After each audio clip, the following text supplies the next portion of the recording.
This is another edition of Beginning Gardening with Nana, and I wanted to show you a couple of things today. It's Memorial Day weekend, so it's pretty hot and humid today. My husband has just put a mister on the patio, so to make sitting on the patio one of our favorite things during the weekend bearable. So the first thing I want to show you is some yarrow plants I plan to put in the garden today. And here they are. I haven't propagated things successfully from seeds very often, but I thought I'd give it a try. When I first planted the seeds in these little containers, I accidentally, about a week later, knocked them off into the yard. So I picked up as much soil as possible, but then I thought, well, I better put some more seeds in there, and I did, and that made where there's more than one seed in each container. But I think I'm going to try and transplant it that way.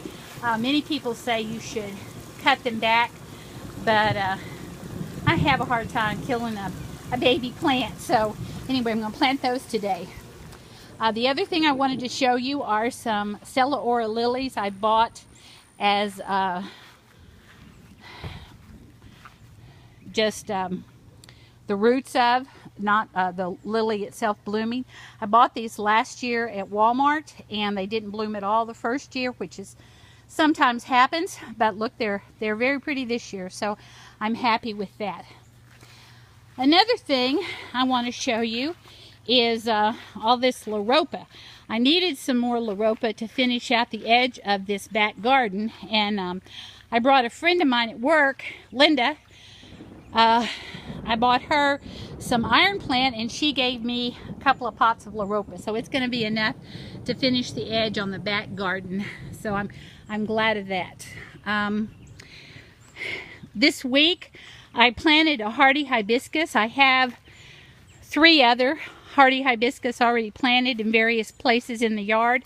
I get kind of annoyed at the garden centers because they sell a lot of tropical hibiscus, and lots of people don't know that those will not last in all but very tropical areas. But if you see one that's called a Rose of Sharon, as this one was labeled, or if you look on the tag and it says it's okay to 30 degrees below Fahrenheit, then those are probably hardy hibiscus and will grow in regions besides just 9 and 10. So this is a hardy hibiscus.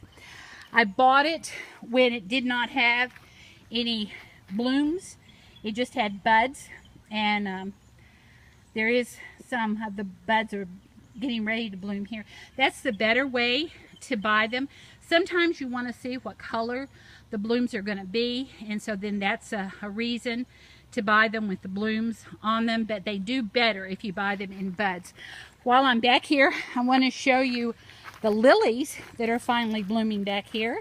I had to stake some of them because they were so long, and I thought by the time they bloom they'll be too heavy to hold themselves up. But I do have a few of the daylilies blooming back here. So in another week this will be just very pretty.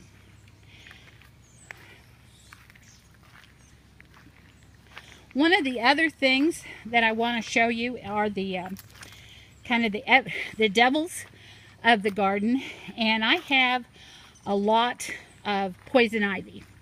And poison ivy is for some people, they're very allergic to it. I'm not all that allergic to it, but I do treat it with caution. This tree is just covered in poison ivy. You can tell it's poison ivy because the leaf clusters, 3 in each group, and also because the stem that's coming up from the ground up the side of this tree is hairy. Those are 2 attributes of poison ivy. So I'm going to try to kill this weekend. I also have a bunch of it over here as well in this kind of wild part of the garden, and I'm going to also try to get rid of it. So poison ivy, you don't want to mess with it. It can just make you miserable if you have an allergic reaction to it. So really, that's about all I wanted to give you today. We're having thunder and hopefully a nice spring rainstorm get rid of some of this humidity, make things more pleasant for us out in the garden. So I'll see you next week.